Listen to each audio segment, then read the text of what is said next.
So let's go and kick it off then. So good afternoon. My name is Joaquin Thompson, Senior. I'm the host of the Daily Bread Radio Show, and I have my co-host today is none other than Mr. Devin D. Coleman. Right. So today we wanted to do is we're celebrating our 50th. I guess you would say Northwest Classic. Some people say the Reigns and Reebok game. So what we wanted to do was get together and figure out a way that we could bring some additional content to this week of celebration. So Devin and I, we've been collaborating on some different projects. Both of us native sons of Jacksonville. So Jacksonville is it's not a mystery to us. Born and raised here. This is where our heart is. Duval, a lot of people say, I ain't gonna do the Duval. But I know for me, when I thought about it, doing this project here in Jacksonville, first person that I reached out to was Devin. It was a Sunday morning, I'd been out for a walk, I reached out to Devin, was like, hey, I had an idea, something came to me, do you think me and you can collaborate on it? And like every other time that I reached out to him, he came with a ton of ideas. Me and him worked through some processes, finding the location. So special shout out to Pedro Coleman. That's right. At the YMCA, the Johnson family YMCA. He did an outstanding job in allowing us to come in and have this forum where we're going to be talking about entrepreneurship for kids. We're going to be talking about financial literacy. We're going to be, some people want to say personal finance. We're going to talk about personal finance too. But we're also going to be talking about our communities. We're going to be talking about our culture. We're going to be talking about fatherhood. We're going to be talking about the importance of mentorship. So that way, as we growing these young men and young women to become young adults, we're going to be training them in the right way. And that's the conversation that we was just having off air with the executive director. Like, everything that he's doing in this site is purposeful. Right. So that really just kind of opened us up to I think that's where we should start, as being on purpose. So Devin, you can, let us know a little bit about what you're doing and what was your impetus? Like, what did you feel like why we needed to do this for our city? I felt like we needed to do it for our city because it's like a drought. I had a sister call me yesterday and asked me about, do I know of any mentorship programs for young men? And not any just mentorship program that say they work with young men, but mentorship programs that really can prepare them to be able to compete when they become adults. And I was stumped. Wow. I was stumped. I think because a lot of times we look at manhood and finance from a standpoint of 20, 30 years ago. Right. And teaching those base points won't have our children or ourselves in a position to compete with how rapidly life changes nowadays. Oh, no doubt. So, my competition comes from a fatherhood standpoint and from turning your life around standpoint. So I'm a single dad, been raising my daughter, she's 10. She been with me for 6 years, right? And I learned a lot about fatherhood, and her being with me like that one-on-one time has, how do I say it? It sped up my maturity. Oh, definitely. It sped up my maturity, and then I started looking at what manhood was and what being a father is and what being present is from a whole different perspective. And really, man, I thank God for it. I thank God for it. And having conversations with other brothers and other sisters, it was we need to have a dialogue about it, because having a conversation about what being a man is and how that relationship, how finance plays into that relationship, right, impacts our community so much, and it causes so much division because we're not having a conversation together. Right, and that was what me and you was talking about when I brought you on the show, because when you start talking about being a single dad, right? First of all, when I first hear that, I think that's like an outlier, because it's very few people that I run into in my life. I'm 52 years old that can say, because we always hear about the single mom, right? So shout out to all the single moms, they doing their thing. Couldn't have did what my mom was a single mom, so I get it. And a lot of us was raised by single moms, but when you say a single dad, that's different, right? And a lot of times that people don't realize they don't have daughters. So it's one thing to have a man to have a son. Right. It's one thing. But I'm gonna tell you, when you got daughters and your wife's not available or your girl not available and it's picture day, And she's like, what you gonna do with my hair? I'm like, you know, because I got 2 daughters. So that, like you said, when you say speed up that maturity, but the thing that a lot of people don't realize is this: the core of a woman is stabilized when there's a solid man involved. Period. Right. So I've been able to see young women, like my daughters will go from little girls into young women now. They're young women, and I know that just having that stable male figure in their lives from a protection standpoint, from a guidance standpoint, and also just being from giving them an inside view of, I know what a man is. Right. I know what his motives are. I know how he thinks, right? But to give that to a young girl at an early age, it just builds their self-esteem, their confidence, and then they understand what it means to be treated right? And what I should and shouldn't tolerate. Right. So I take my hat off to you for that, because I mean, you're doing an outstanding job.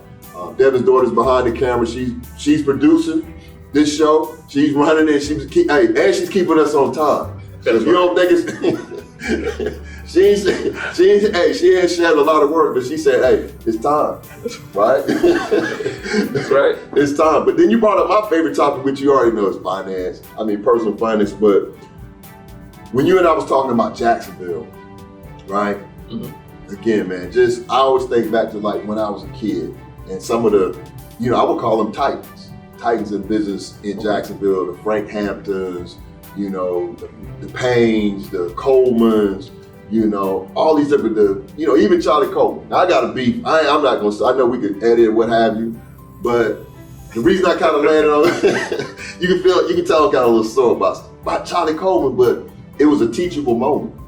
And the reason I say it was a teachable moment was this. This was somebody that looked at our community and really just looked at our community as consumers. And what he did was, which is smart from a business standpoint, which is to what? Provide a product that this area needs, right? Okay. So he provided a product. All of the sports, everything came from Charlie. If you ain't go to Charlie Coleman, you know what I'm saying? Right? You weren't fresh. We're talking about that. Right? Even if you had fresh cleats, the first thing people, they ask you like, hey man, they said, where you getting them from? That's right. And if you say, oh man, I got these in Arlington, like, what? Man, they ain't that fresh. But if you say, I got them in Charlie Coleman, then you flossing. But when I went back and thought about it, I looked at it like, yeah, he was providing a product, but from a business standpoint, he wasn't really pouring back into our community. He provided some jobs. I get it. I'm cool with that. But I'm saying that to say there's an opportunity in Jacksonville right now for us to provide those same type of businesses, right? The food industry is cool, but now, for me, I think the biggest thing is we need to focus, we got to pivot, because now we're going into the digital age. So now we got to focus into economics and understanding the basics of personal finance and also real estate. So I'm gonna leave the real estate part out, but the basics of understanding credit, savings, debt elimination, and budgets. And the reason I say that's important is because of this. Even when you're running businesses, big business, corporations, the first thing that and that's why I like this game, and we'll get the cash flow too. This game is based on understanding how to read an income statement. Right? So if you can read an income statement and a balance sheet, right, and then understand how P&L works and a pro forma, then you can do some things. So when you can translate that and bring it to your household, right? Now you're the household CEO and you're reading your household income statement and your household balance sheet. So when you need to go out and get some money, you know how your balance sheet's supposed to look. Watch this. So I'm a part of this group, G-Men, and one of our underlying things is you don't have to do manhood alone, because a lot of men out here don't have answers and they're afraid to ask for the answers, don't know where to go to get the answers, right? And that's a detriment not only to the man himself, his seed, his family, and then by and large his community. And you talked about running a company, and we start with like, you gotta know who you are. Like as a man, you gotta know who you are, then you gotta know where you're trying to go, right? Then you gotta run your house. Looking at the balance sheet, like the income, what's going out, how to increase revenue, where to see your allotments, and if you could do that, then you can run a business, because it's all based on discipline. Right. And that's my whole thing is like, when you get to that, because I would say the fortunate part of what I've been able to do, and the thing like we talked about on the show, I don't have no problem talking about personal finance because I've been, what I always say, to the bottom of the financial literacy barrel. I done been to, the repo, right? I done had cars repo, not multiple, just one. Right. Let me clarify, I know we take it. Right. I did have a car repo, but the thing, the powerful part about having a car repo is I was coming from church. Okay. I'm coming from church and they took my car. So I'm saying that to say sometimes in our mind, stuff that started up here, we create barriers and challenges that's not there. It's false, right? So I'm thinking like, first thing is like, why would God, I'm coming from church, why would God let my car get taken, right? That was the first thing, but it really wasn't God, it was on me, right? Because I had learned the keys to how this thing is supposed to be ran. But now over the years, learning from them situations, being able to put things into action, now when I get ready to go to a bank or if I'm dealing with anything with finance, I know how to paint the picture. Let me ask you a question. I want to go back to that repo. Mm-hmm. I got a similar experience, not with a repo, but something similar. And because when we talk about like Jacksonville, when we talk about our country and we talk about poverty, right? Mm-hmm. A lot of people like at that point, like they living check to check, or they like beyond check to check, like right, negative. Yeah, 1 month the lights off, 1 month the phone off, they juggling, right? Right. When you came out and your car was gone, mm-hmm. right? What was your thought process when you was thinking about how you was gonna bounce back? Because a lot of times people get stuck in that rut of being a victim of their mistakes. Right. You understand what I'm saying? Yeah. So, like, what was that thought process when you was able to turn things around? Well, first of all, once you get over the initial shock, right? Because when it happened to me, my kids were small. Okay. So just to paint the picture for you, I'm coming from church. I'm on a Wednesday night, I'm coming from Bible study. Me, my wife, my 3 kids. So my kids like 5, say they 4, 5, and 6, right? So when we pull in the driveway, kids are natural. They like used to see in the carport. So when we pull up, they don't see the car. When I park the minivan, they jump out. They like, call the police, call the police. That ain't funny, man. This hurt. This hurt for just telling this story, man. But it's for the whole team. But it's real. It's real. I mean, this gonna help somebody. So I endure the pain. But that's what really happened. They jumped out the car, and I'm sitting in the car. I'm like numb. I'm like looking. I'm like, wow. So when they jump out talking about call the police, then they look at me like, what you waiting on? I'm like, on in the house. Let me get the number. Dial 911. I said, let me go down and get the number, and then But once you get past the embarrassment, to answer your question, the next day, that night I had to because everybody, just the truth of the matter, when we have those hard lessons in life, we all want to get into a fetal position first. But then after that, the next morning when I got up, I was like, you know what? How did I get here? Mm-hmm. Right? Like what? It was a series of things that I did to get me here. And you mentioned it, and that's the way I used to call it, just juggling. Because what happens is when you get used to juggling, right? When it becomes a part of your lifestyle where it's like, I'm calling this person, I'm making a payment arrangement, I'm gonna give you half on the 8, I'm gonna give you 25 on the 9, and da-da-da. And you don't have anything written down, you running it all up here and you just trying to keep the lights on, trying to keep the water from being cut off. You just juggling. So when them balls start to drop, it's a ripple effect. So when my car got repoed, that was just the car being repoed. But that also caused something else to happen because now I don't have the money to get another car. Now I got to borrow money at a higher interest rate from somebody because my credit bad, and I'm working from where I'm at mentally. So what I literally did was this. I said, you know what? I want to know the process. I went back and I said, I want to know the process, not only when you have your car repoed, but what's your rights after the repo. Okay. Because what a lot of people do is they stop with the punch. It's just like you boxing, right? Right. Bam, you get hit. Yeah, you hit the canvas, but your next process got to be like, okay, when I get up, that's right.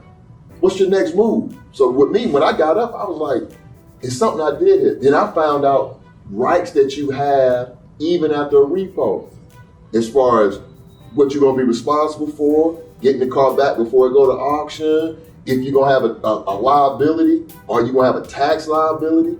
All these things came into play where most people just think they took my car. So it's more to it than that. So to answer your question, when I start learning those processes, repos, tax liens, dealing with the IRS, and playing that game, I start documenting that. Like I was literally like writing notes about, like, if this ever happens again, I'll know how to deal with it. And if it happens to anybody that is in my circle, family member, friend, whoever, I know how to, and I'll know how to give you advice, because most times what people do in our community, and we're all, I guess you would say, guilty of it. We give advice on stuff that we don't know about, right? And we listen to people. That's right. Because the people are saying what you thinking. Man, don't do that. Don't go down. You ain't got to get no lawyer. You go down there, beat that case. My friend, man, he went there. You don't need no lawyer. Then you go downtown with no lawyer. You go downtown with no lawyer. And then when they be like, 60 days, 90 days, a year and a day, you like, I should have got a lawyer, right?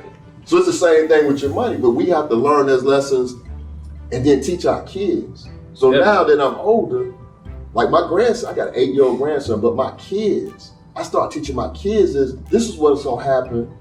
If you do it this way, you're gonna end up with a repo. And I'm talking about to this day. I just had this conversation with my daughter last night, and she, great job doing this. And I'm saying, yeah, you can do that, but just know these are the potential consequences to making that decision. Right? So if we don't start doing that with our kids, the kids that's in this room getting the financial literacy, how they gonna improve? And when I look, and the reason I want to come in and do it for the city is this. When I come in, I ain't nothing but love, right? This weekend, it's Howard homecoming. Went to Howard University. People calling me, man, you coming up Howard homecoming? I'm like, look, man, if it come down to me going to Jax, if it come down to me going to Duval County or going to Howard University, one of the most prestigious colleges in the world, right, in the nation, I'm gonna always come home, right? Because I owe a debt to, because this is where I learned from. This is where I learned it from, right? This is where I learned the game from. Okay. So I felt like now that I've learned some of these lessons, it's my duty to come back and teach. And it ain't about numbers, it's about how many individuals can I pour into to just even hear the message. And like we and you talked about, what 3 things do we want people to take away from this forum? So first I want to say, shout out to Howard, but I went to FAMU. Okay. What that mean? What that mean? If we go this is a family environment, man. We ain't gonna go there. You don't want to go there. You don't want to do this. I think FAMU one of the best HBCUs in the country. But so you share about your repo store and what you learned, and I want to share one of my stories, just so we could cover all angles, right? So in 2006, I was released from State of Florida Correctional Institution, right? And when I got out of prison, man, but during that time, and that was my second time, so whatever happened that first few years I was there the first time, I didn't learn my lesson. And I had to go back to learn something else. Right. And what I learned that second time was I had to take ownership and responsibility for my actions. Like I couldn't keep blaming people and systems and things. And life wasn't fair. And things could have turned out different, but life ain't fair for nobody. Right? So at this point, Devin, what are you gonna do to turn your life around? And it's so easy to say, I wanna do this or I wanna do that. And what I found out is life will test you. Oh, no doubt. Life will hit you right square in your mouth to see if you really mean that. Yeah, if you're about it. So when I came home, and I went from college. So when I come home, it's like my self-esteem was low. That's why, I really dug into that manhood piece, because it's like, how do I identify and relate to society now? Because I'm not the man that I was. And because the way our system's set up economically, I'm at a severe disadvantage. Right? But again, I said, I don't want to go back. I realized that the decisions that I made were selfish and that they not only affected me, they affected my family and friends in more ways than one. So I did what people say you should do, get a job. And I got a job at Beaver Street Fisheries, right? I'm 20, man, listen, I'm 28 years old. And I was making $7 an hour. So I can't afford to take nobody out on a date. But I'm grateful for the job. Wanna know why? Because I ain't had nowhere to live, so I was sleeping in my car. And money was tight. And when I got that job, my first check is when I was completely at 0, 0, 0, 0. My first check. Like I said I didn't want to go back. And at that point, that's when life was saying what you're gonna do. Because old habits was knocking. Like a lot of times when we get in tight, we think, well, I'm gonna go make me some fast money, especially if you're listening to music or watching TV nowadays, right? But what it don't tell you is like the lifelong consequences and the pain that come behind it. There you go. And you gotta be able to live with it. Like you gotta stand on what you do. So I'm driving the car. My license suspended. Listen, man. My license suspended. Hold up, man. I'm driving this car to go get $7 an hour. And I'm like, man, I said I don't want to go back. Just as sure as I get pulled over in this car, I'm going to jail, right? No doubt. So I go to ride the bicycle. And I did that for 2 years. Now this whole time, I'm like, I heard something TD Jake said, a lot of people want to go get a job or start a business and say, they should give me this, right? But I learned that you get paid for the value that you bring to the hour. That's it. So what I did was I tried to figure out ways to add more value. And for me, I've always been a good student. So I went back to school and got my bachelor's degree. And that's what led me to writing a book and then trying to create business ventures so I wouldn't be dependent on somebody else giving me a job, right? So my form of giving back was I'm seeing so many people look like me go in and out that system. It's like, how can I write this down and chronicle this and teach it in a way that they understand that you can turn your life around, it's possible, but it's gonna take time. And it's gonna be difficult. It's gonna be real hard. Yeah. It's gonna be real hard, but it's gonna be worth it. Oh, no doubt, no doubt. But that's why we have to have, see, that's what I'm saying, like we're gonna have all these different events that we're doing this weekend, right? Right. We're doing all these, we're gonna come in, we're gonna meet up, which is good. That's good for the soul. But what you just shared, that's something that's gonna change somebody's life. Amen. Yeah. Right? So and like I said, when I called you that Sunday morning, that's what I was thinking in my mind was like, man, I wanna have something where we can have a dialogue, capture it on film, and then for all of the people who weren't here, the people heard about it, and all these, everybody who in our studio audience, we want everybody to leave and say, man, I learned something today. Not only did I learn something, right? But like we talked about and what you shared in your story, once you decide, see, that's the way life works, right? I'm a little older than you. A little bit older. Want to be clear, only not much older, a little bit older than you. But the thing about it is this, whenever you say, whatever you want to do or you going to do in the universe, whenever you say it, you're going to be tested on. Yes. Right? Because even if you say, hey, I'm going to get straight A's this year, guess what? You're going to be tested. And in your case, like you said, man, I ain't trying to go back. I know I can go right over here, make $300-400 a day. Why am I doing this? Don't make sense. And a lot of times when you make a decision, it's not going to make sense here. But the thing you got to be able to do is understand what's on the other side of that. And a lot of times when I'm talking to people, even now, started a mortgage company, people come to me and say, hey man, I want to buy a house. I'm like, okay, what's your credit? Why you need that? And I'm like, wait a minute. Hey, you know what I'm saying? So I'm like, I'm saying that to say, we got to get unafraid. Because one of the things that you also mentioned earlier, and I think that's key when you start dealing with personal finance too, when you're struggling, is to be able to have an open forum where you can talk about it. That's right. Right? Like you ain't walking around like you got leprosy or you got a scarlet letter. man, I don't want nobody to know I got a 500.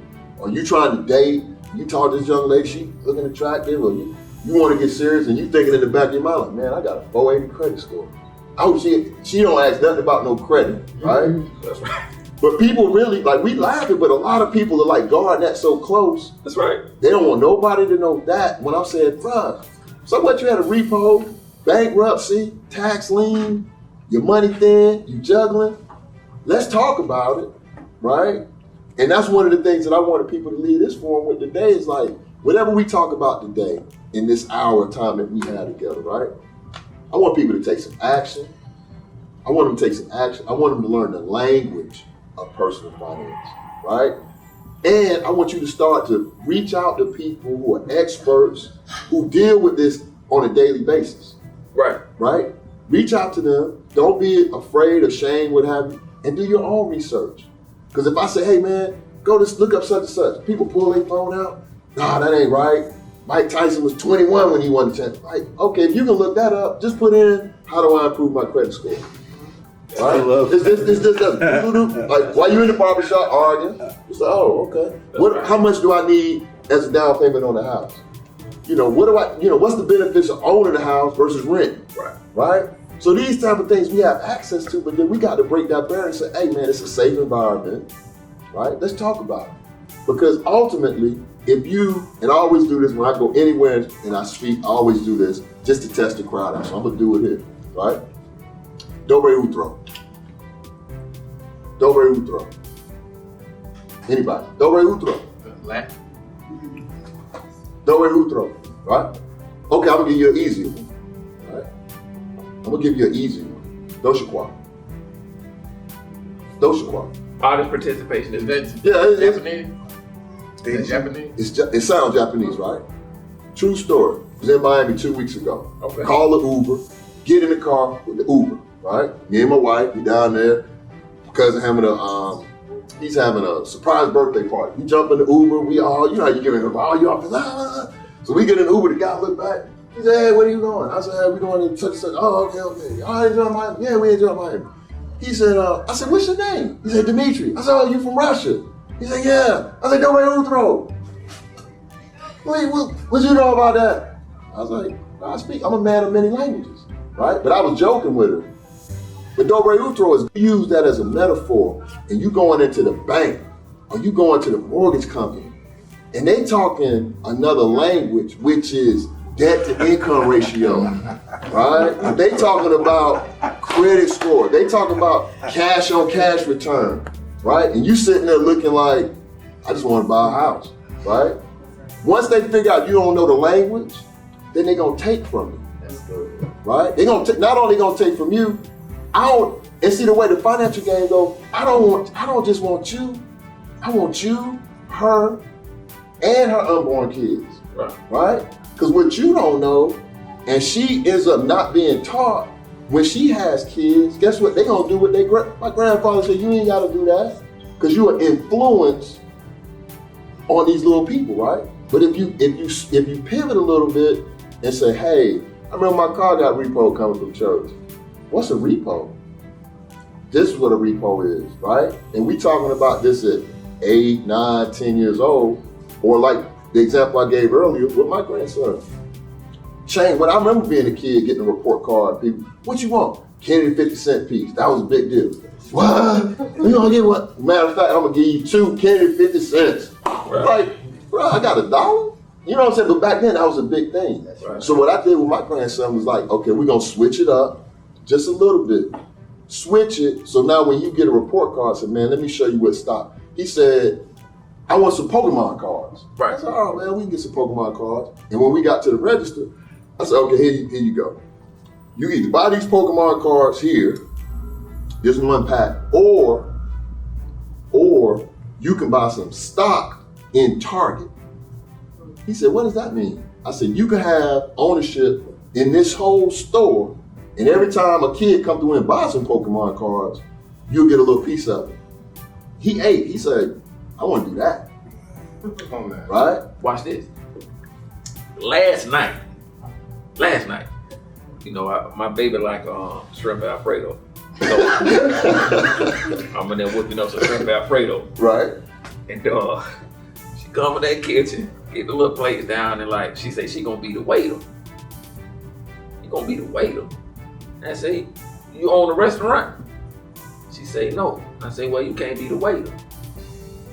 I told her to go sit down, I do it myself. Right. We ate, right?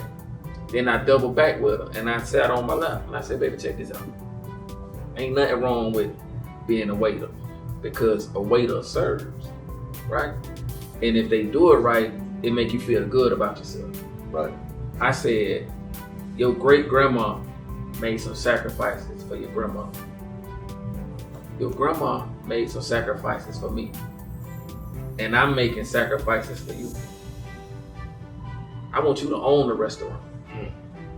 But if you want to serve, it's ways that you could serve and actually add value to people's lives. And I think that's important because a lot of times in our environments, we teach our children to get jobs that when they get older aren't gonna be there. And when you talk about like how our society is becoming digitized, like right here, they teaching kids robotics now. Yeah. Right? So if you like talking to your kids about a warehouse tank, if 10 years from now, if they not working on the robots, designing the robots, programming the robots, we don't need them in the warehouse. Warehouse, it ain't gonna be no jobs in the warehouse. Right. So we teach them like all of that's gonna be automated. That's gonna be artificial. Any job right now that's repetitious, right? In the warehouse, or you can put something up, put it on that shelf, and they got robots that they program to do that right now. Right. So to your point, if kids got a phone in their hand at like 3, an iPad at 3, they know how to they know the parents' passcode, they know how to go to their favorite channel on YouTube, they know how to do all of this at 3 and 4, right? The jobs are gonna be in technology. So it's clear as us looking at this, this poster on the wall. So if you know that and you're dealing with a young child, maybe they're not into the science. Okay, that's cool. But you're gonna have to be into technology one way or another. Now we're gonna still need the attorneys and the doctors and the lawyers and the construction, but you gotta be able to put yourself in a position where there's gonna be a need. And that's why, like for me now, I had a guy on the show not long ago, and what we talked about was this.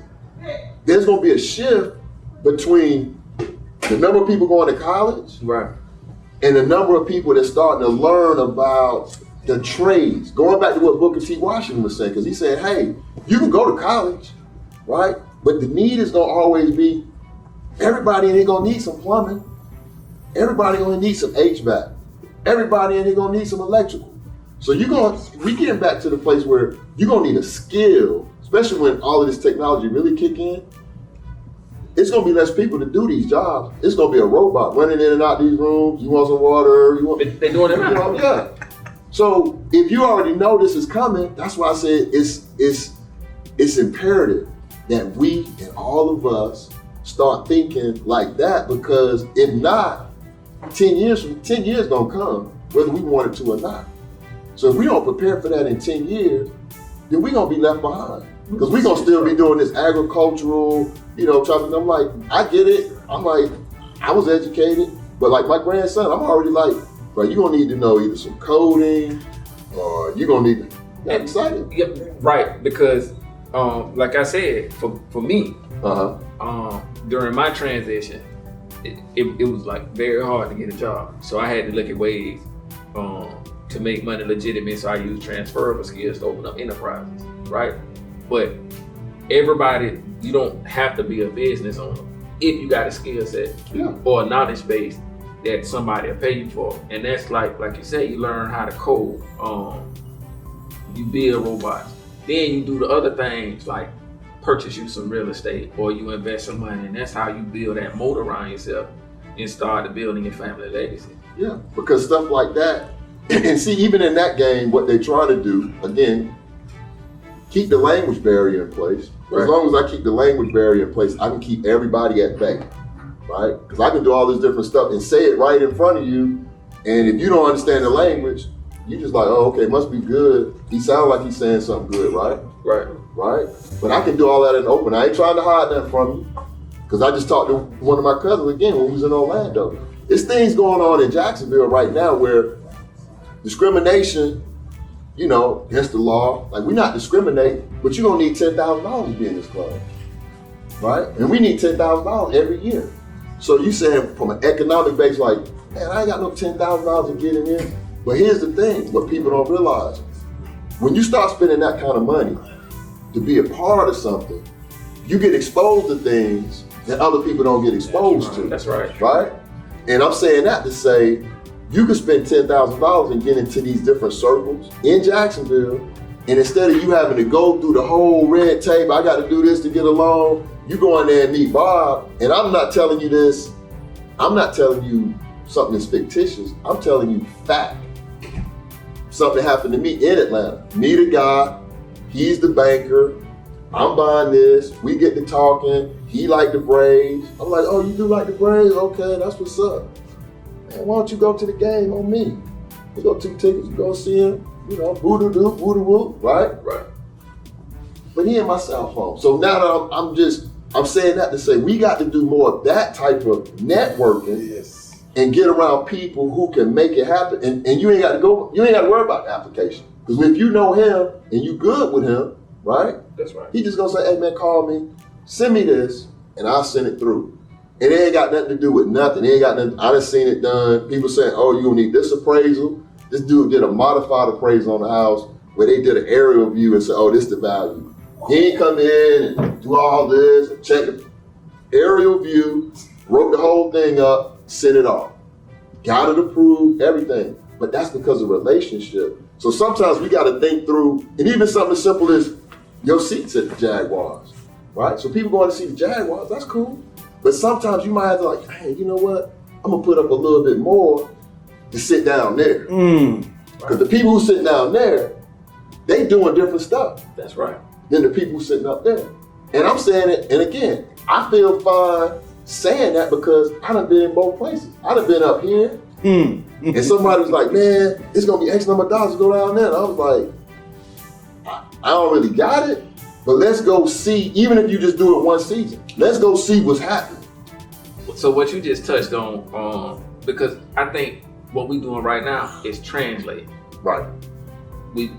Because we got some people that know the language and some people that don't, and they don't talk to each other. Exactly. So we can walk the line and translate it.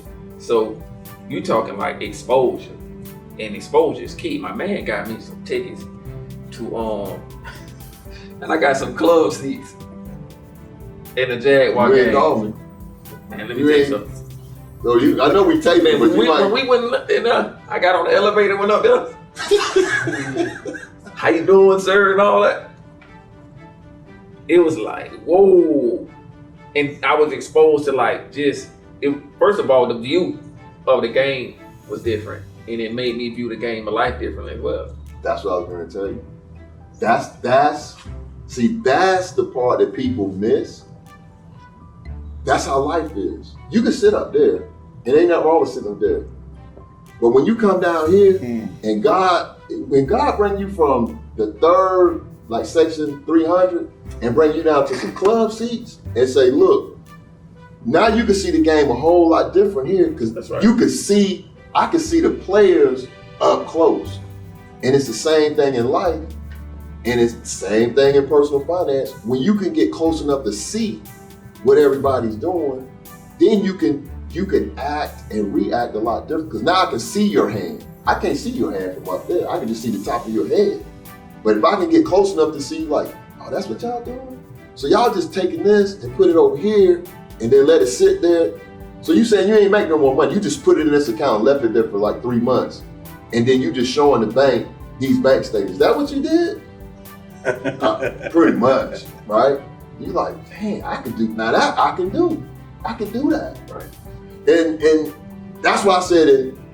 I'm just honored to be able to come back here and do this type of seminar with you, because of the way you came and the dialogue we had on our show, and then also the courage that you have to open up about your situation, right? Right. Because again, this ain't about me, it ain't about you. It's about somebody hearing this story or somebody seeing this at whatever point in time, wherever it be, social media or when we on TV or in a movie, whatever. But somebody seeing that and be like, man, it's possible. And I'm gonna tell you something, man. I hate talking about it. Straight up. Because when I talk about it, I have to relive it. Right. Like I can't pick and choose what portions I talk about. But I made a promise, and I'm like, if I talked about it, it was to help somebody. For a long time, I tried to prove to society that I was a better person. But I realized that I can't control how society feel about me. So I had to become a better person for me. And then my responsibility was to show cats that went through that similar experience because I had exposure. It was easier for me because I had been to family. Mm-hmm. And I saw that, oh, this dude, he finna graduate and get a job. He looking at $100,000. But before I went there, I was never around anybody talking about getting a job making $100,000. I was around people that were complaining about working. Mm-hmm. And you complaining about working around the kids, around the people that you're around, you think they're gonna wanna go and do They the don't wanna thing. do that. No, they don't wanna do that. They're gonna do something else. And we wonder why we lose. Right. Because we'll complain about certain things and don't tell the whole story. Like I'm mismanaging my money. Right. You know what I'm saying? I'm Right. squandering my money. I'm not doing the right thing. Or that I'm financially illiterate and I don't know what to do with the money. And I don't want nobody to know. Right.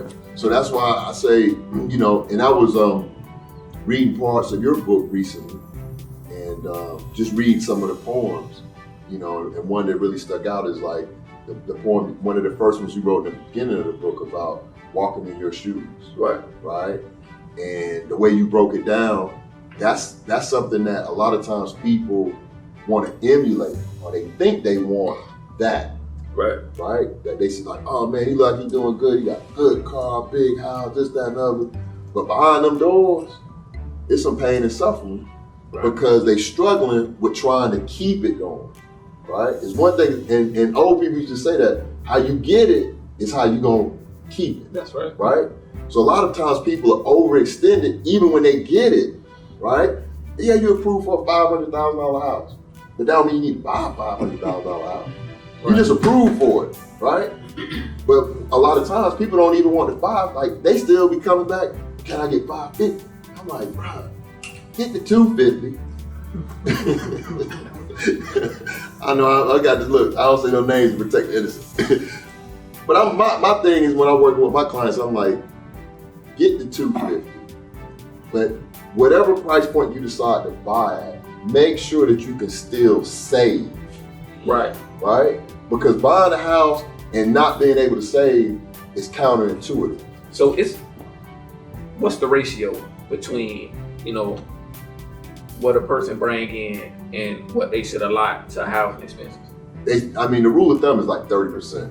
But let me back up, because that's the part where I always like to educate on.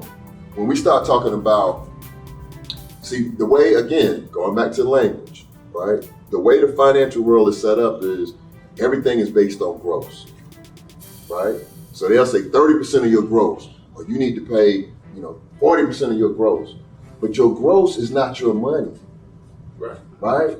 Your money, going back to your personal income statement, is your net, Yes. right? That's how you pay your bills. That's how you pay the daycare. That's how you put gas in your car. So if you let a joker come in and say, hey man, what's your gross? Oh, I gross 100,000. Okay. Now you proud about that. I gross 100, I'm 6 figures. Okay.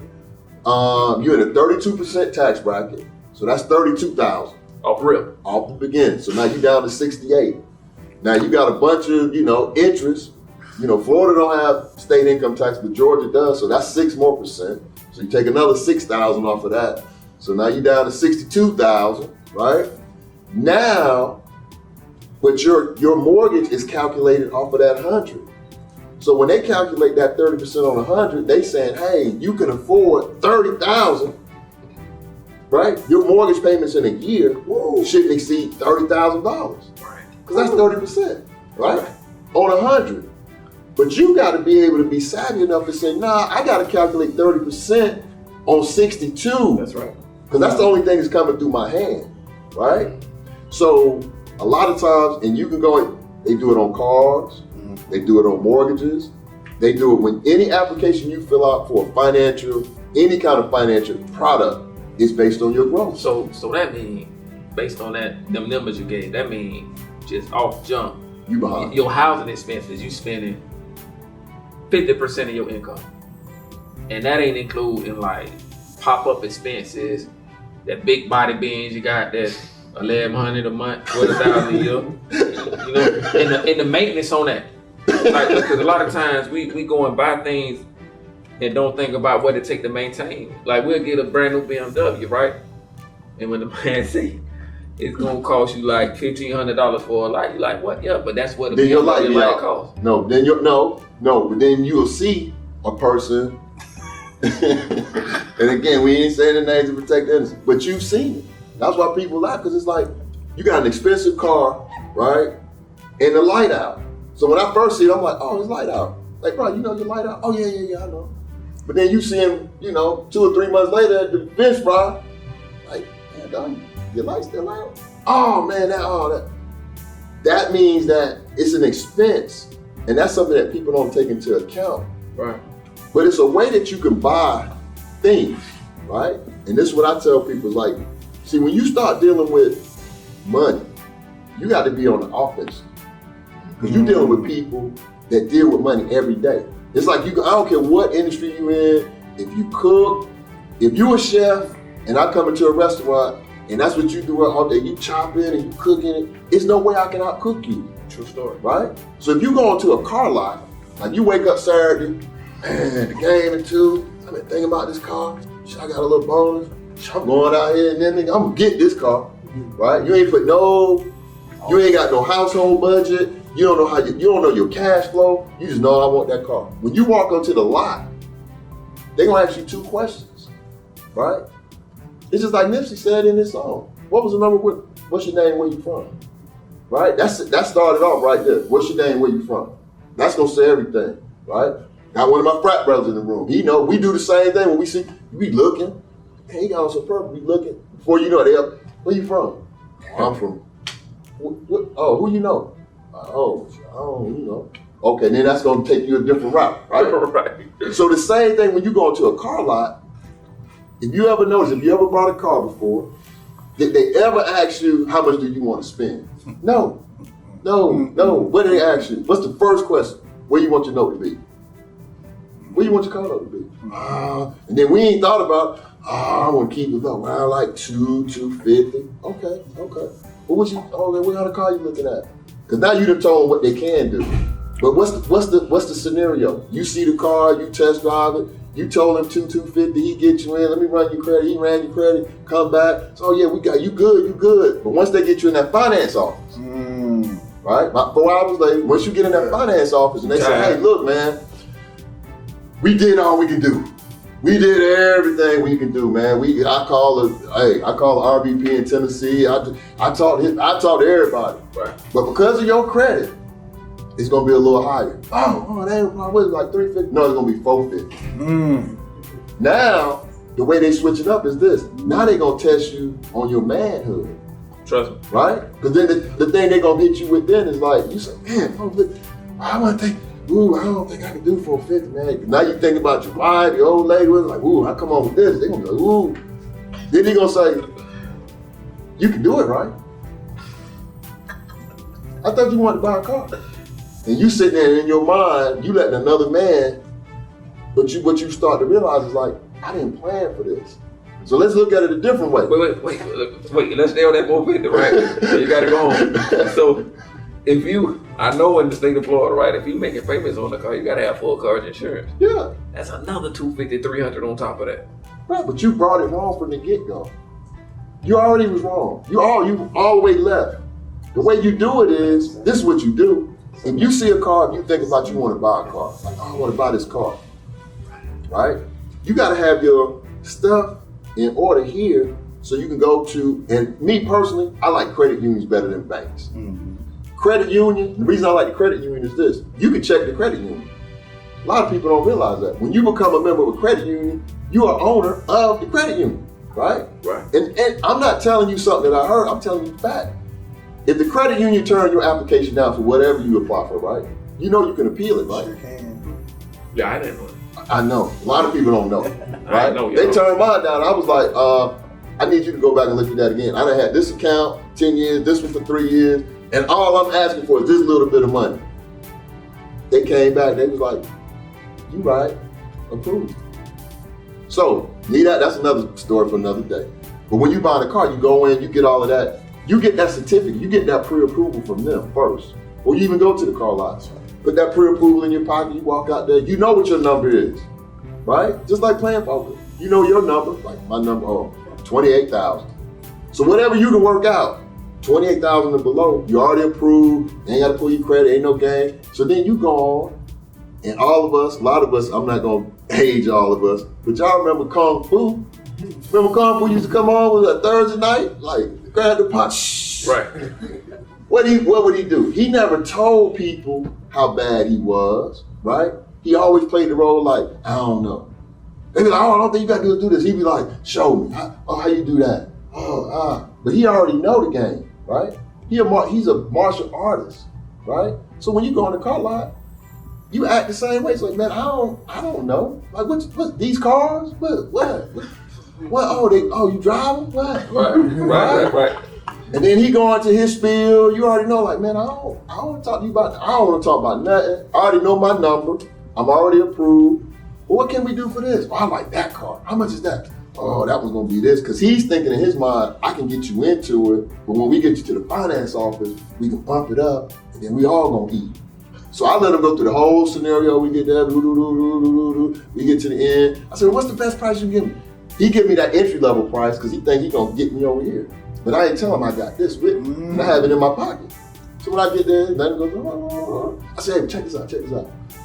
So I can get it for that price? Yeah, you can get $25,000. I said, okay, I want to buy it. All right, come on, let's go to the finance. No, I don't need no finance. What you mean? I was like, I'm good. What you mean you good? I said, I'm good. What you mean? I was like, I'm good, bro. This side is paperwork. That's right. So then that price. Right, at this price, then they get confused. What you talking about? You ain't been to the finance office. That's the killing field, right? You ain't been to the killing field. That's right. But you done reverse engineered it. So now when I come out, I say, hey, look, man, and here, I'm gonna take it a step further. This is a true story. You might have got approved for $40,000, but the car you buying is $25,000. So when he say it's $25,000, you say, I'm good. And you say, oh, I'm already approved. He's like, so he's thinking you're gonna pull out an approval for $25,000. You pull out that 40 and give it to him. You sure you don't want that? You sure? That's a much better vehicle. That's a 2019. They got heated seats and massage your neck. Right. What about that? I know you like that. No. I want the oldest and the least amount of the most expensive car. So when you mention that 750 BMW, the 850, the S550 Mercedes, bro, you can buy that car for what people paying for a Honda Accord. Honda Accord right now is 35. What? Is a Honda? How much Honda Accord? 35. 35. But if you can get an S550 or a 750 BMW, low miles, for less than 35, you will. And then they go back. You say, the gas. It's this, the oil change is gonna be 150. You right, but guess what? The part they don't tell you is this. You only have to get your oil change every 10,000 miles, not 3,000. So, right, so when you do the math, do 3 oil changes versus 1, it's the same money. But you dealing in a different value, right?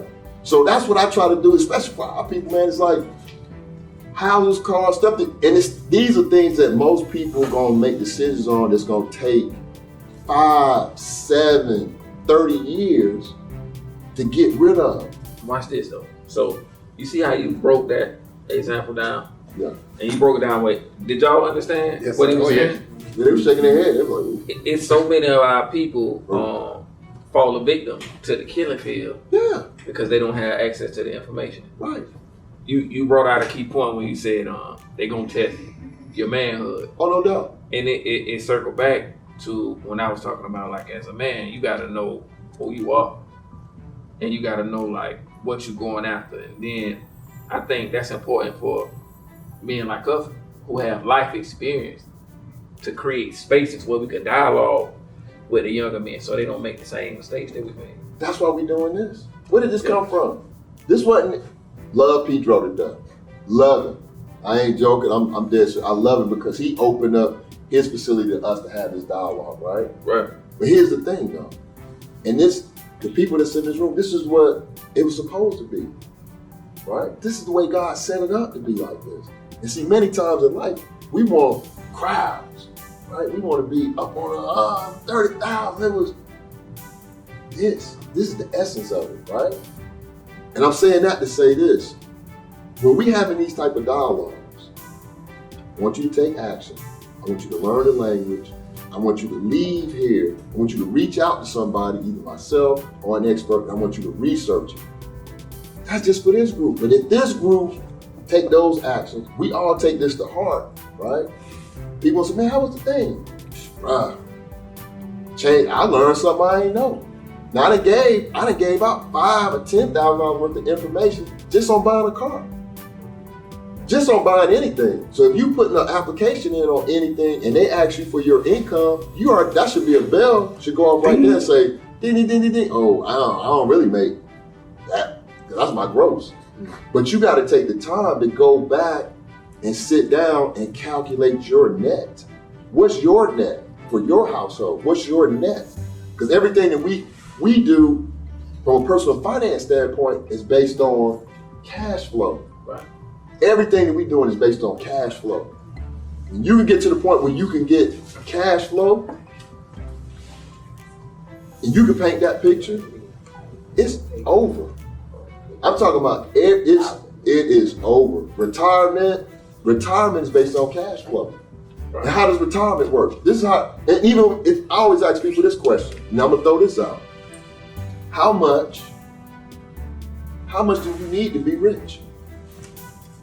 A lot of people say, I want to be rich. Okay. How much do you need to be rich? How much do you need to be rich? I'm talking about live, do what you want to do, go where you want, throw shrimp in each other's mouth. Like, oh, God. How much you need to be rich? Right? See how I tried it? Everybody like, that's a good question. Maybe 2 million, maybe 3 million. How much you need to retire? Right? I'm gonna tell you about certified financial planner. I got one of the best in the business, and he's from Jacksonville. Yeah, and so I always like look for ways to master it. Right. But like when I was making my transition, man, it wasn't spaces where I can go and talk to men that look like me about stuff like that. Right. That'd get like frank conversations about like how to make money, how to preserve money, how to invest money, and it's still not a lot of spaces because we scared to be in the group of each other and talk about money. So when I joined the Manhood Accountability Group, we say you know your numbers. Like, what does it cost you to live? Like, to run your household? Anything over that is profit, right? Then the name of the game is just to increase it. So if it's $1 now, you can increase it to 10, 100, 1,000, $10,000. Even with your business, right? Because a lot of people don't understand. Like, you gotta know. Even with my business, I had to learn like what it costs to produce a book. Yeah. Then I had to realize how overhead plays a factor into that, and then how to price my products so I could stay in business. Right. Because we talked about Charlie Coleman, and then we talked about this other enterprises and how we want the businesses in our community to actually create opportunities for people in the community, right? Right. And you do that with your profit. Right. You do that with your profit. So we got to like understand numbers at just its base level. And a lot of times we don't talk about it. Look, it's like what you said about overextending. Listen, man, I heard somebody say it was on one of our calls, right? And the guy was like, if you give me $1 million, I can make 10 million. Mm-hmm. How many people feel like that? Like, you give me $1 million, I can make 10. Ain't gonna happen. The response was, if you could make 10, why you ain't got one now? Damn. That's why I said it ain't gonna happen. Ain't gonna happen. It ain't gonna happen, right?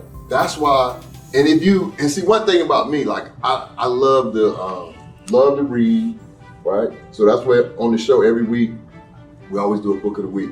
But here's the thing about what you just said: data don't lie. Just if you ever want to find out the truth about something, go and find the data on whatever it is, like real estate. How many people graduate from college? A lot of people send their kids to college, right? And like I said, I went to Howard. But what's the graduation rate at Howard? What's the graduation rate at FAM? Low? Low, real low. Like 30% low. And watch this. Right? Let me interject right. Go ahead, you got this your show. We family. We have a conversation. We family. So this year 2 of the Rosalind T. Coleman Memorial Scholarship. That's a scholarship that I created in memory of my grandmother because she passed away when I was in prison, right? And because of my selfish decision, I denied her the opportunity to see me walk across the stage. So the premise of that scholarship was to give other young men an opportunity to let their family members see them walk across the stage. How it came into effect was one of my partners, he a cute dog, his son a cute dog. And one of the young brothers, man, he from down south, he started something called Manhood on the Go. It's a non-profit organization and they raise money to give scholarships to young men. Mm-hmm. And what brought me into it, he was like 33% of the young men that go to FAMU graduate. And I sat and I thought about that for a second because I live in Jacksonville. And we talk about the education that our kids get. So I'm looking at Reball, I'm looking at range because when I went to FAM, it was mostly Reball, range, First Coast, Ed White, a couple springers from other places. And 33% of the men that actually make it into the school graduate.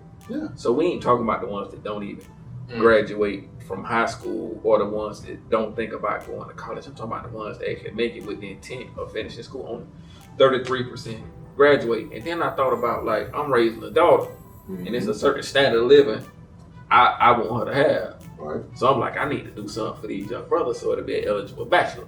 You know what I'm saying? For real. You gonna get the pool up, right? Yeah, man. Yeah, cause I don't want to bring anything in my house. I want my grandkids that's real. But listen though. No, I'm gonna tell you how real it is. I'm laughing, but let me tell you how I was thinking when I had 2 daughters, right? I still have 2 daughters. When my daughters were young and they were going to getting ready to go to high school, I started thinking, I was like, I have to make sure that these girls graduate from college. It was gonna be like hell or high water. And my reason behind that was this. At some point in the future, your daughter most likely is going to have an offspring, right? So what I was saying was that I don't know who my daughter is going to connect with and have that offspring, right? But whoever she connects with and have that offspring, at least I want to know half of that, right? Half of that union, half of that is somebody who's gone through that process, right? And is college educated. I had no idea.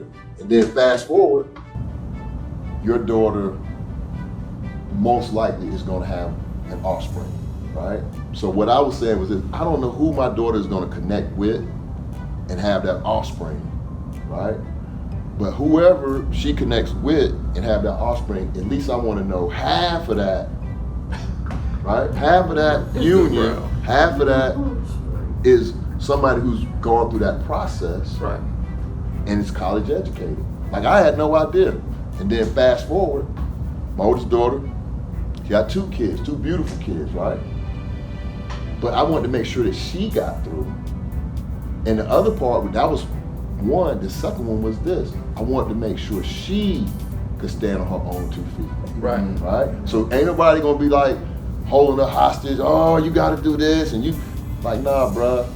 He showed me how to buy a house, cars, make money, save, credit. He showed me all of that. So I'm good. So we need to just be talking about relationship and love and all that. But all of that holding hostage, that ain't gonna happen. Now, That ain't gonna happen. I'm with you 100% on that. Because I'm raising a little girl, right? Well, you see her, 10 years old.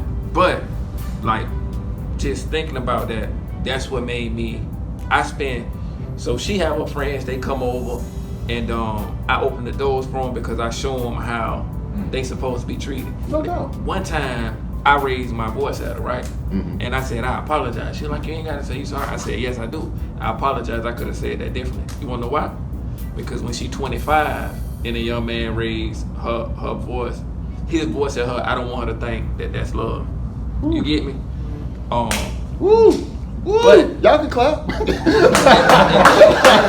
like this. at the same time, we got to teach our young boys that, because it's not good enough to teach our girls. I see like so many times there's so many like resources for the little girls and none for the boys. So what you're doing, you like healing these girls, leaving these boys on their own just to break them again. Yeah. All they're gonna do is break them again because she's gonna run into another her brother that don't know how to manage his finances, right? Don't know how to buy a car, don't know how to cut grass, don't even know how to like change the tire. he don't know how to groom himself because ain't nobody taught him. And that ain't his fault. Nah. So like when I go into these schools and like talk to these young men and like it's beautiful to love on them, right? But that ain't the society that they gonna hit when they turn 18. Nah. It's not a switch that they're gonna be able to flip and just I'm a man now. That's not gonna happen. Nah. That's not gonna happen. Nah. Like we got to be just as intentional about teaching them about standards, what a man is, what a man look like, and then even just telling them that I love you. Yeah. My nephew, I had the honor of like playing an active role in his life, and he played Pop 1 of football. And you know, we put so much emphasis on sports that he thought I loved him because he played football. I said, hey, look, man, check this out. If you don't never put on another pad again in life, I still got you. I love you like I love you for you. Only reason I come out to these games and sit in this hot sun is because you here. Other than that, man, I'd be home doing anything else. We're being out in this hot sun. Because I didn't want his identity to be tied to the fact that he had to do something. And so many of our young brothers think they have to do something to get our love when all they have to do is be. That's it. That's it. So look, man, we getting short on time, and I brought this game. I'm gonna put y'all up on. This is the last thing I'm gonna put y'all up on, and the thing I would encourage you to do is to go and get a copy. Right? This game. Hey, first of all, Robert Kiyosaki. He's not giving me anything for this, but I'm giving you this as some info for our community. This game right here, Cash Flow. You can pick it up on Amazon. Now the thing that's gonna trip you out when you go to buy it on Amazon is probably like 50, 60 bucks. So the first thing you're gonna be like, why? Because that's what I said. I was like, $60? Like, oh no. So I brought it and it was in the wrapper for probably about a year. And then what happened was I took it out one day, and you know how you play solitaire? I started off playing with it like solitaire, but the way the game is set up, which is deep, and I'm gonna just give you all a real quick snapshot. What it does is it starts you off, and this is the sheet that you use to play the game, but it's an income sheet, right? On this income sheet, everything is listed on your income statement. Now let me know if this sounds familiar. It has in the income section, your salary, your interest and dividends, and any real estate or businesses that you have where you have income. In the expense column, listen to this: taxes, home mortgage payment, school loan payment, car loan payment, credit card payment, personal or title loan that you got, child expenses, right? So that's, you know, everything that you have, daycare, school, child support, and then it has loan payment. All of that's under expenses. Then at the bottom, it has a balance sheet. So on your balance sheet, the left side is your assets.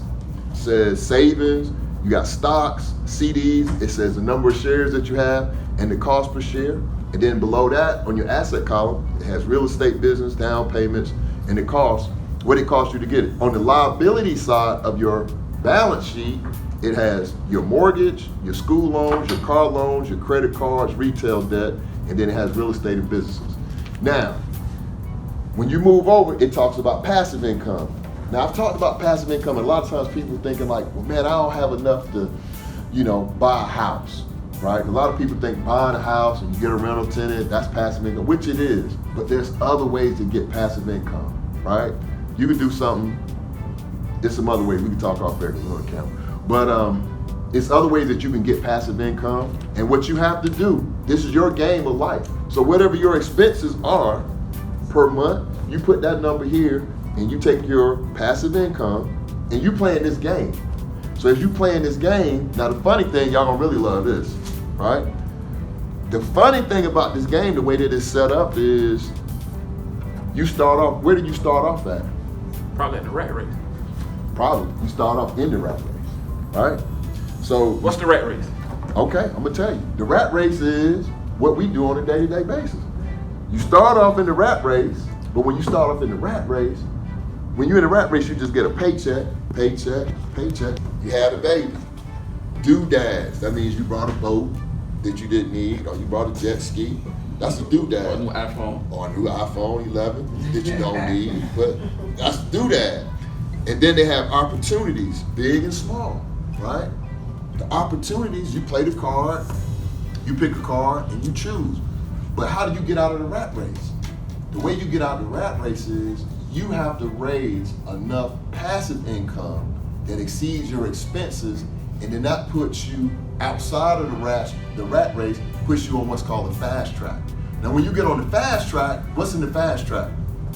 Businesses, real estate, trips, things that you want to do. You want to build a library, you want to add a wing to the Johnson City YMCA, right? That's in the fast track. But you can't do those things if you stay in the rat race, right? I started playing this game with my 8-year-old grandson. Now I'm gonna tell you about kids. Me and him will play this game, he's 8. It'll take you 3 to 4 hours to play it. A good game, about 3 to 4 hours, because you're gonna lose some money, you're gonna make some investments, the market gonna crash, you're gonna try to get some money on something else, you're gonna lose, you're gonna buy a jet ski, because the cards will say, hey, you just had twins, add $350 per month to your expenses. You like, oh, so my grandson, I don't want no kids, I don't want no kids, right? So we playing this game, but at 8 years old, and the reason I want to leave you all with this is the 8-year-old. This is his writing. So what I taught him how to do was all of those titles that I gave you. Papa, what's a home mortgage payment? Papa, what's a school loan payment? Papa, what's other expenses? So I have him fill out this whole sheet, income and expenses, balance sheet and liabilities.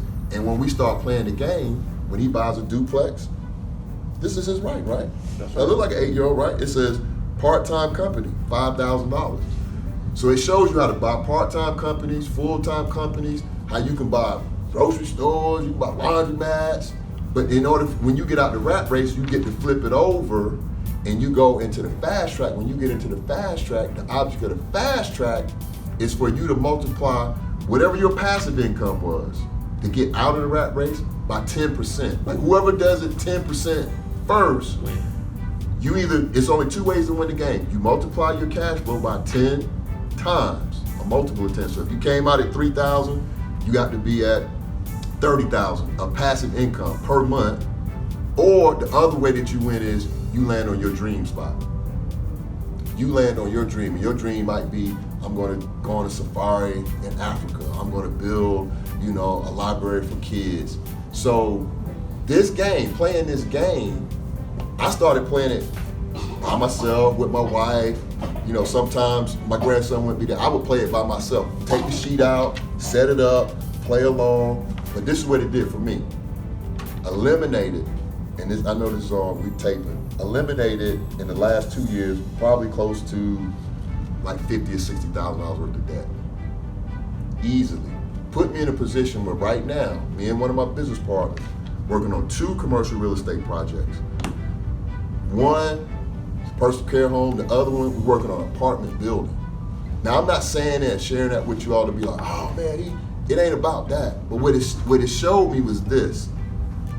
When you start getting into having those type of conversations with people where you saying, hey, I want to get this, and you thinking it's so far away, like, man, how much that's gonna be, like 2.5 or 3, like, woo, where's that at? And somebody comes in and say, not somebody, let me be clear. When God comes in, Amen. when God comes into you and say, look, I'm gonna bring you every single person that you need to pull this off. I'm talking about people that I had no idea that was out there. I'm talking about within 2 weeks of us making this decision, my wife and I went to a taping for a BET show. So I was supposed to be going to the show, watching the behind the scenes, how they produce a show for BET, because like a lot of you all know I do my podcast and then I did a TV show. And I was pitching my TV show. So the producer, hey man, come down. We're gonna be shooting this show. You need to see how they shoot it behind the scenes. I said, okay, cool. I go down, shooting behind the scenes, meet a young lady, she's sitting there. I said, hey, how you doing? Just being cordial. I said, what you do? She said, listen to this. This is how God works. Now, I ain't tell her nothing about these commercial projects that I'm working on. You know what she told me? She said, I'm a consultant. I said, oh, that's what's up. I said, what you doing? What kind of consulting you do? She said, I'm a commercial lending underwriting consultant. I help small developers and new developers put their loan packages together to present to the bank. So when people ask me, why we doing this type of show, why me and Devin get together to do something like this, it's because, man, listen, God has done so much stuff in my life since I left Jackson, right? And again, wherever I go in the world, whoever I meet, whatever I do, the first thing I always talk about is here, because it's home. Bunch Drive, right across from Cleveland Arms, that was my first house. Moved from there, moved to 4305 Clyde Drive, and moved from 4305 Clyde Drive to Turtle Creek, right? Now I'm gonna tell you about Turtle Creek. Even up to the day, when I go, like tomorrow, we go to Fish Fry, see all the homes, people always talking about Turtle Creek, whatever, right? But the thing about Turtle Creek was this. The thing that I'm happy for is my mom, people that knew my mom was a hustler, right? She can get down with the best of them, man or woman, or beast. Whatever it was, right? She can get down, bruh. She ain't mix words. It's like, we can do this however you want to do it. Hard, easy. But the thing that I'm so happy for is she had the vision, even as a single mom, to say, you know what? I can do this. And this is gonna put us in another position just from a mindset standpoint. So even, I done came from Bunch Drive, but now if I, tell me, oh man, we live in, oh my God, you live in Turtle Creek? And I'm saying like, man bro, I was just right on Lindcrest. And I was just in Harbor View. But I'm saying that to say this, at 52, the stuff that I've learned, it's my duty to bring it right back here. So whoever I can help, whoever want to reach out to me, I got my cards, make sure y'all, get a card. Devin, this brother here, man, make sure, we ain't even talking about his book, Prison Report, man, y'all make sure y'all get to know this brother. He doing some phenomenal stuff in and around Jacks. I'm two things. Number one, I'm working on another book, and it's tentatively titled Turning the Curve. Because I just done seen too many people like that I know lose their life trying to turn that curve. So I'm gonna lay out some things from experience, because this shit made 13 years for me. From experience to try to help as many brothers as I can turn the curve, and it's gonna include a piece about the importance of being involved in your children's lives, because a lot of adults in the system, the common denominator is dad wasn't them. So we gotta figure out a way to reinsert dad in the life. And I think what's another thing that's important is relationships. Like you talked about the relationship that you built sitting on the set. So tell people how we were connected. Man, well, I'm gonna tell them the man way. Really, it was God, but I got a cousin, right? I got a cousin that's when I do my podcast, this dude is with the fam. He's an economist, right? He studied economics, but he's like brilliant. Brilliant. So every Thursday when I do my show, he calls me after the show. He said, "Hey, bro, I was thinking about we need to get on the vice president of Kellogg, and I'm like, bro, you think so? Yeah. So every week he's thinking about somebody we need to bring onto the show. So what he did was he said, "Hey, man, I know a guy, really good friend of mine, went to FAM, didn't tell me Devin's story. He said, man, went to FAM, good guy. He said, man, y'all need to link up and you need to have him on the show, right? So since you told me to tell him, I'm gonna tell him. So I called, I said, well, so he introduced us on Facebook Messenger. That's right, that's what Devin, this is Joaquin, is Devin. So I reached out to him, I said, hey, bro, you can come to Atlanta. Oh yeah, bro, I'll come out there. You say the time, I'll be there, whatever. I said, well, oh, look, man, I need you to come up such and such time. Then he went blank. Like, I said, what? I said, I ain't heard from this dude. I said, hey, bro, you coming through, you? And then we went on there the show. Then after the show, oh man, I missed. Hey, bro, I've been so busy. Was I supposed to come on the show? I said, man, whatever, okay. But then I reached out to this brother, right? I said, look, man, I'm shooting a TV show. I said, I'm shooting a TV show. I want you to come and be on the TV show. This man came from Jackson, came up to Atlanta, shot the show. Hung around because there was somebody shooting in front of him. Never had no problem. We shot the segment. And his segment, we did 5 of them. And I'm not just saying that because he's here, but his segment resonated so much because it was so raw and he was being honest about like, bruh, there's people out here saying they having a hard time working a 9 to 5.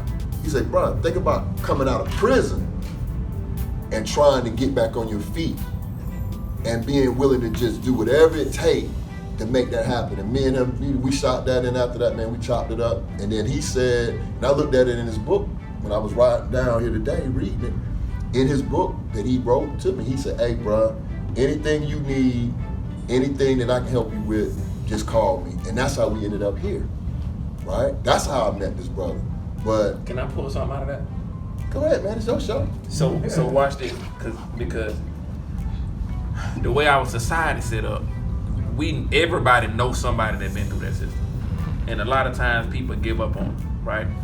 And Corey knew me since I was a jit, born in Brentwood, mama from Brentwood, my father from out east, and I was raised between the east side and the west side, and been through a lot.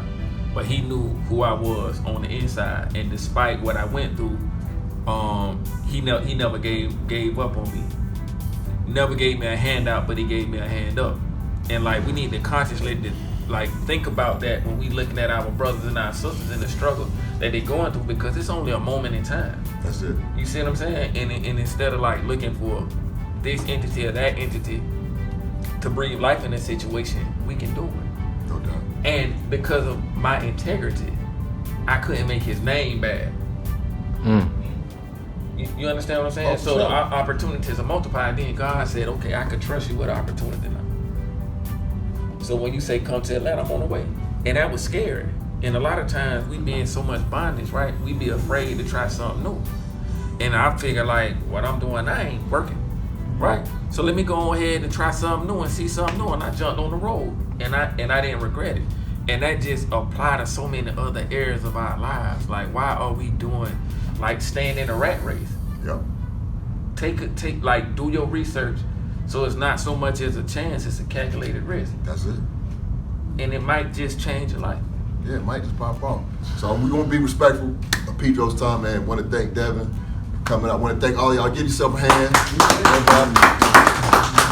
It's the first time because people was like, man, how many? We gonna do this year? We gonna do it next year? You know, I've already been talking to some people about stuff we need to be doing in and around Jackson, just helping people understand what we're doing in the community, right? Helping each other out and having this type of conversation so that way, you know, even if it's just one person, one family, one young lady, one young man, that we put that resource in place so that way that next generation, they'll be able to say, hey, when you turn 18, we got some property you can buy, you got some houses you can buy, a duplex, you can build a duplex, you can build some land, and we know the man at the bank, right? And we know, Mr. Drysdale. We know Mr. Drysdale. So we're gonna put Mr. Drysdale on it, but hey, I definitely want to thank y'all for coming out, man. It was a pleasure for having you all, and we'll see y'all this time. Make sure y'all enjoy the festivities this weekend, fish fry, the game, the tailgate, everything, man. And let's celebrate us. You know, it ain't about, we got a rich legacy. Let's celebrate us, man, because that's what it's about. So I appreciate y'all for coming out, and dog, I appreciate you as well. So y'all have a good evening, and that's it for us. 10-4. Rudy Root to the good kids. Tell them about what you thought, man. Well, I thank God for the opportunity to come to the whatever you want to call it, the symposium or what have you on manhood and financial literacy.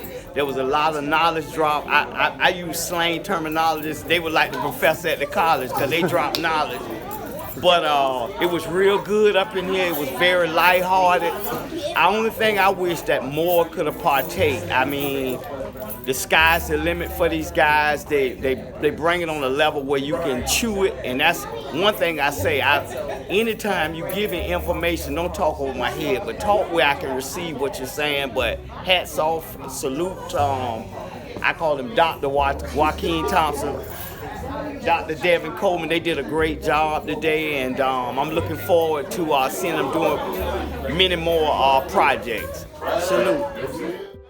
The event it was wonderful seeing black men talk about the things that we discussed today and how coming through life, you know, a lot of things we don't know as children are not taught or still coming up through adulthood that we have to learn the hard way through life. Life teaches us, but just learning the little nuggets and things that we learned from Joaquin, that was great. And I'm glad that I was here, and I asked my son what he learned, and he's 6, and he took some stuff from it, so that he explained it well enough for a 6-year-old. So that's even better. So that was great. Thank you.